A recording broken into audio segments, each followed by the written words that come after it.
कधीच नाही चुकणार तुमचे फेवरेट टीव्ही शोज झी5 सोबत, तेही एकदम फ्री। ऐका माझं जरा, चला तुम्ही. अधिपती थांबा, तुम्हाला शपथ आहे माझी, एक पाऊल पुढे यायचं नाहीये तू। सांगा, डिलिव्हरी हा कुठल्याही बाईचा पुनर्जन्म असतो असं म्हणतात। कुठलीही स्त्री आपल्या बाळाचा जन्म कधीही विसरू शकत नाही। तुम्ही चारुलता मॅडम जर खरंच अधिपतींना जन्म दिला असेल तर सांगा त्यांचा जन्म कसा झाला।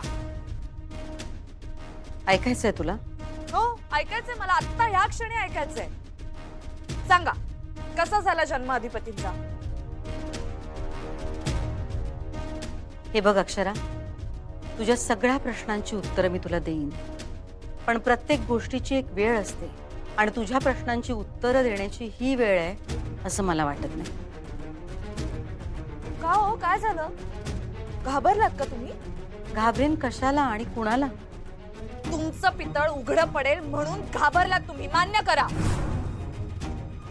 अक्षरा, तुला काय जे समजायचंय ते समज, पण प्लीज प्लीज आता हे थांबव। नाही थांबणार आहे, हे नाही थांबणार। तुमचं सत्य सगळ्यांसमोर आणल्याशिवाय मी हे नाही थांबवणार।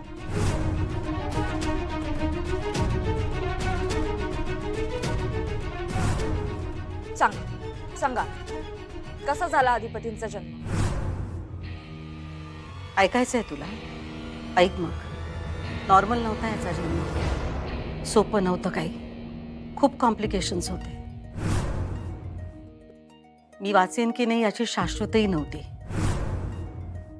ऑपरेशन थिएटरला नेताना मी ह्यांना सांगितलं होतं, मी किंवा बाळ अशी वेळ आली तर बाळाला वाचवा। 36 तास लेबरमध्ये होते मी,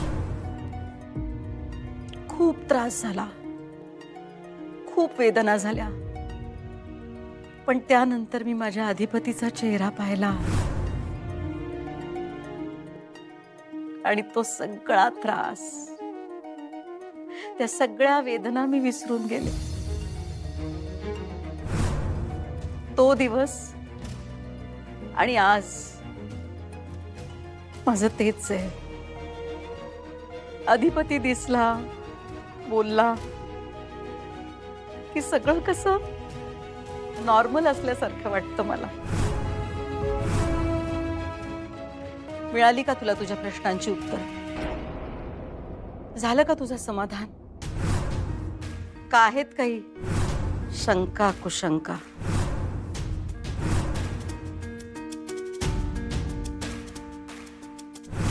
अक्षरा, अक्षरा, मला ना तुझा राग येत नाही बाळा, मला तुझी दया येतेय, खरंच खूप दया येतेय।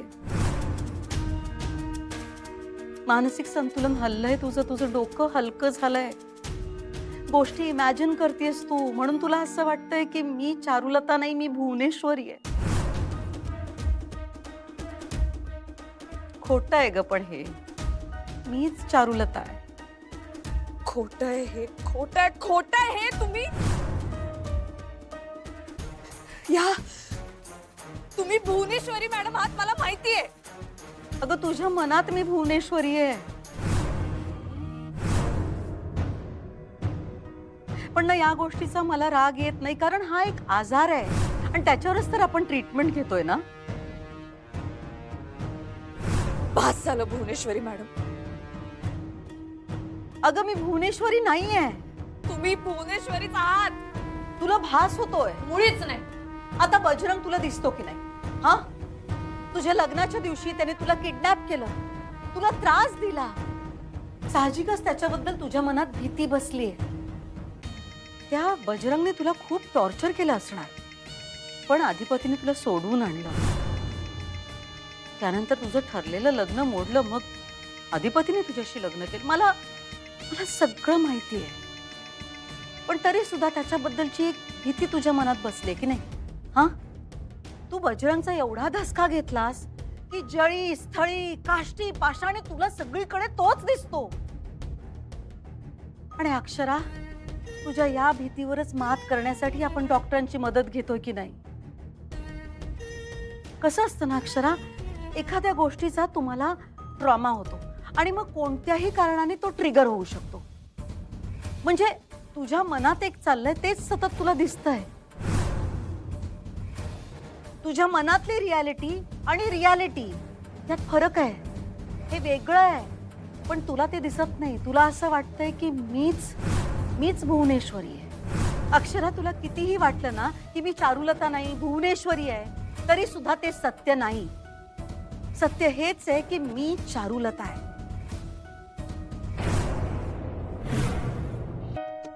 सत्य हेच आहे की मी चारुलता आहे. चारू हा सूर्यवंशींची पत्नी, या घरची सून, अधिपतीची जन्मदाती आई. अक्षरा, तुझ्या मनाचा विकार बरा झाला ना की कळेल तुला मी काय म्हणते ते. आता तुला नाही कळायचं, कारण आता तुझं मन अशक्त आहे, दुबळ आहे. तुला भास होत राहतात की मी भुवनेश्वरी आहे, किंवा बजरंग आला, त्याने तुझ्यावर हल्ला केला, नर्सवर हल्ला केला. पण शांत हो बाळा. हे बघ, आपण एक्सेप्ट केलं ना की आपण आजारी आहोत, की आपला अर्धा आजार पळून जातो. तू शांत हो. तू अशी हायपर होतेस ना, म्हणून तुला असा मनाचा आजार झालाय. मनाचा आजार मला? डॉक्टरना विचार ना तू हवं तर. हो थांबा तुम्ही. लगेच पोपटपंची करू नका. डॉक्टर आहात, तुमच्या पेशाला शोभेल असा वागा.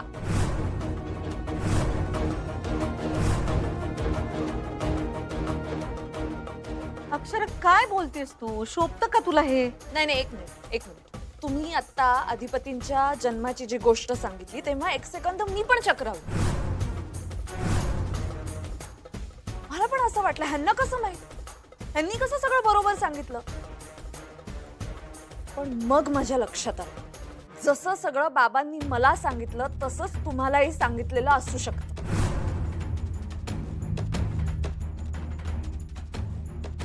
नाही नाही नाही नाही, आता तुम्ही नाही बोलायचं. आता फक्त बघायचं.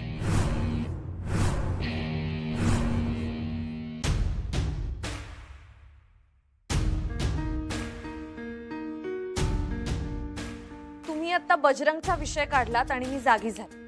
पण दिसतो की नाही तुला तो? तो दिसतो ना मनात. काय? तुझ्या मनात दिसतो, तो प्रत्यक्षात नसतो, नाही का डॉक्टर? हो बरोबर आहे, त्यांना भास होतो.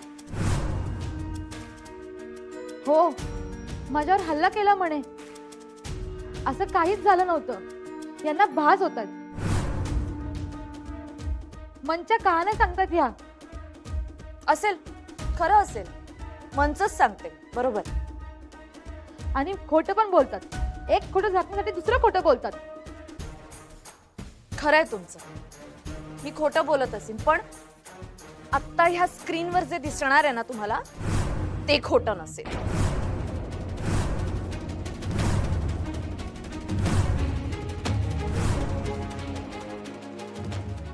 काय बोलतेस तू अक्षरा? मला भास होतो ना, मी धसका घेतलाय. बजरंग आलेलाच नसतो, पण मला असं वाटतं बजरंग आलाय, माझ्याशी बोलतोय. मी वेडी आहे. म्हणजे मी वेडी आहे ना, तुमच्या मते मी वेडी आहे, सगळ्यांच्या मते मी वेडी आहे. म्हणून तर हे सगळे लोक माझ्यावर उपचार करतायत, बरोबर ना? आणि तसंही जी गोष्ट नसतेच, जी फक्त मनात असते, त्याला खरं म्हणणारा माणूस खोटाच असतो, वेडाच असतो, बरोबर? आता बघा, माझ्या मनात जे चाललंय ते कॅमेऱ्यात कसं काहीच झालं बघा. झी 5 ॲप डाउनलोड करा आणि पहा सर्व एपिसोड्स एकदम फ्री.